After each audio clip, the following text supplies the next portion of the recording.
সাহারির মধ্যে বারাকা রয়েছে, এই সাহারির সময়টা আমরা কখন নির্ধারণ করলে প্রকৃত অর্থে আমরা বারাকা হাসিল করতে পারবো, সুন্নাহ সময় কখন?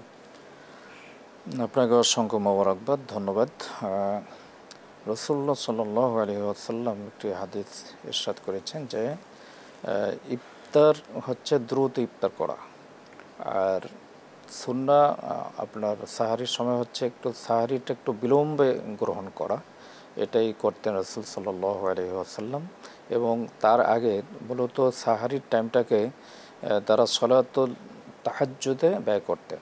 অর্থাৎ আমরা তো আসি শুধু খাওয়ার, মানে কত আইটেম দিয়ে খাওয়া যায়, কত বিলাসবহুলভাবে খেতে পারি আমরা, কিন্তু সাহাবা একরাম আজমাইন এবং আমাদের সালাফ যারা ছিলেন তারা খাবার কম খেতেন।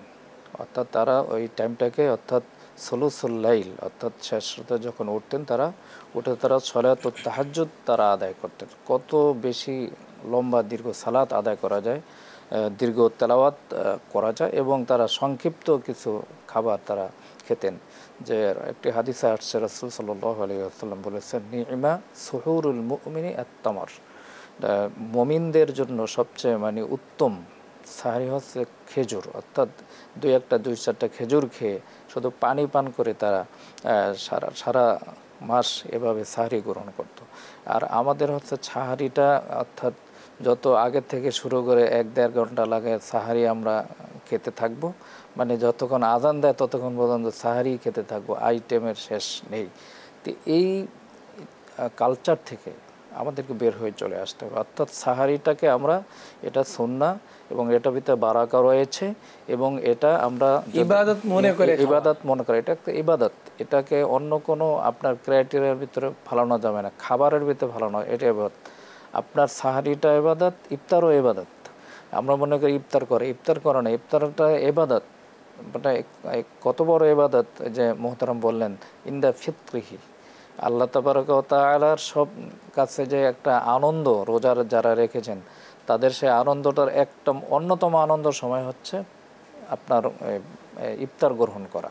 অর্থাৎ সেজন্য ইফতারটাকে একটা ইবাদত মনে করে রাসূল বলেছেন, মান ফাত্তারা সাইমান, যদি কোনো ব্যক্তি অন্য কোনো রোজাদারকে ইফতার করায় একটি খেজুর দিয়ে অথবা একটি শরবত দিয়ে, তাহলে সেই রোজাদারের সমান সওয়াব লাভ করবে। অর্থাৎ ইফতার করাইলে, তাহলে ইফতার করলে এবং করাইলে, অর্থাৎ রাসূল বলছেন যে ব্যক্তি করাবে, তাকে করালো, তার আমল এক ফুটো কমবে না, সওয়াব কমবে না। যে করলো, আপনার ইফতার যদি আমি খাই, আমার সওয়াব কমবে না, আমারটাও ঠিক থাকবে, আপনারটাও ঠিক থাকবে, আপনি আমার সমান একটা সওয়াব আপনার আমল নামায় উঠে যাবে।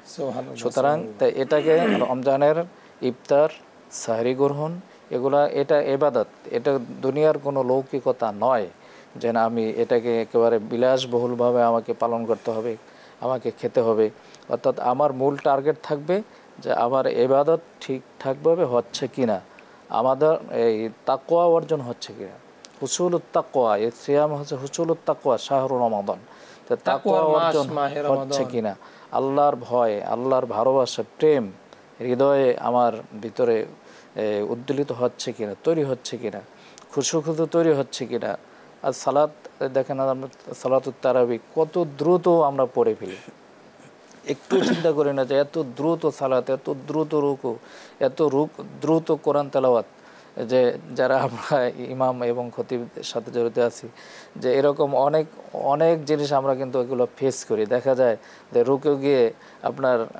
রুকুতে গিয়ে তাসবিহ পড়া যায় না।